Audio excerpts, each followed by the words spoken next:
நம்ம இன்னைக்கு என்ன பார்க்க போறோம்னா, பல தடைகளை தாண்டி பிரம்மாண்டமாக சிறுத்தை சிவாவுடைய இயக்கத்தில் சூர்யா நடித்த திரைப்படம் தாங்க கங்குவா திரைப்படம். இந்த திரைப்படம் தற்போதைக்கு திரையரங்கு முழுவதும் வெளியாகி ரசிகர் மத்தியில் ஒரு கலவையான விமர்சனத்தை பெற்றுக் கொண்டு வந்தனால படக்குழுவினருக்கு ஒரு அதிருப்தி தாங்க ஏற்பட்டிருக்குது. எல்லா படத்துக்குமே நெகட்டிவ் கமெண்ட் பாசிட்டிவ் கமெண்ட் கண்டிப்பாக இருக்குங்க. ஆனால் கங்குவா திரைப்படத்துக்கு பாசிட்டிவ் கமெண்ட் நல்ல ரீதியில் இருந்தாலுமே நெகட்டிவ் கமெண்ட் எல்லாம் பெரிய லெவலுக்கு மனதை புண்படுத்துகிற மாதிரி தாங்க அவங்க எல்லாமே பேசி கொண்டு வராங்க. கிட்டத்தட்ட 2000 கோடிக்கு மேலே வசூல் சாதனை புரியுன்னு சொல்லிட்டு படக்குழு நம்பிக்கை வச்சிருந்த நிலையில் இந்த திரைப்படம் பார்த்தீங்கன்னா 300-350 கோடி பட்ஜெட்டில் பிரம்மாண்ட ரீதியில் சூர்யாவுடைய மிகப்பெரிய பட்ஜெட்டில் எடுக்கப்பட்ட திரைப்படமே அது ஒரு கங்குவா திரைப்படம் தாங்க நம்ம சொல்லி ஆகணும்.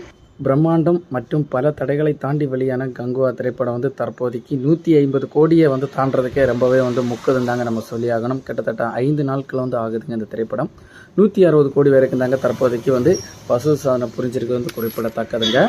கங்குவா திரைப்படத்தோட வசூல் ரீதியில் அதாவது box office collection first day பார்த்தீங்கன்னா 37 கோடி வரைக்கும் அந்த படம் வசூல் சாதனை புரிஞ்சிருக்குதுங்க மொத்தமாக சேர்த்து. Second day box office collection பார்த்தீங்கன்னா 43 கோடி பெற்றிருக்காங்க. Third day box office collection 46 கோடி ரூபாய் பெற்றிருக்கிறதாகவும், 4வது நாளான பாக்ஸ் ஆஃபீஸ் கலெக்ஷன் பார்த்தீங்கன்னா 23 கோடியும், 5வது நாள் பாக்ஸ் ஆஃபீஸ் கலெக்ஷன் 21 கோடியும் தற்போதைக்கு பெற்றிருக்கிறது குறிப்பிடத்தக்கதுங்க. நாளுக்கு நாட்கள் குறைஞ்சிட்டு தான் போதே தவிர கங்குவா திரைப்படத்துக்கு பெரிய லெவலுக்கு ஆதரவு தற்போதைக்கு வரைக்கும் கிடைக்கல நாங்கள் சொல்லியிருக்காங்க. பெரிய பெரிய படங்கள் எடுக்கிற அதிபராக இருக்கட்டும், பெரிய பெரிய நடிகர்கள் ஆதரவு தெரிவித்தாலுமே சின்ன சின்ன ரசிகர்கள் நிறைய பேர் நெகட்டிவ் கமெண்ட் பலமாக கொடுக்குறனால இந்த திரைப்படத்துக்கு சோசியல் மீடியா மூலம் நிறைய பேரோட நெகட்டிவ் கமெண்ட் ஸ்ப்ரெட் ஆகிறது மூலம் இந்த திரைப்படத்துக்கு கொஸ்டின் மார்க் தாங்க இருக்குது. 500 கோடிக்கு மேலே ஓடுமா இல்லையான்னு. திஷா பதானி, பாபி தியோல், யோகி பாபு, ரெடின் கிங்ஸ்லே, நடராஜன் சுப்பிரமணியம், கோவை சரளா, ஆனந்தராஜ், தீபா வெங்கட், பாலசரவணன், அழகம் பெருமாள் உள்ளிட்ட எக்கச்சக்கமான நடிகர்கள் நடிச்சிருந்த திரைப்படத்துக்கு முக்கியமான திரைப்படத்துக்கு தேவி ஸ்ரீ பிரசாத்தோட இசையமைப்பு நிறைய நெகட்டிவ் கமெண்ட் கொடுத்துருந்தாங்க. அந்த திரைப்படத்துக்கு அவருடைய சவுண்ட் எஃபெக்ட் இறைச்சலையும் நமக்கு காதலுக்கு ஒரு துன்புறுத்தி ஏற்ற மாதிரியும் ஒரு ரொம்ப பலமான ஒரு சவுண்டில் கொடுத்துருக்கிறதா நிறைய பேர் கமெண்ட் தெரிவிச்சிருந்தாங்க.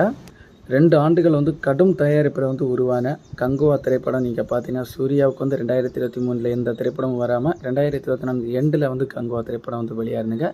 பல தடைகளை தாண்டி இந்த திரைப்படம் வெளியாயிருந்துங்க. பண்டைய கால வீரமும் நவீன கால தைரியமும் சந்திப்பதை கங்குவா படத்தோட கதையை மையமாக வச்சுருந்தாங்க.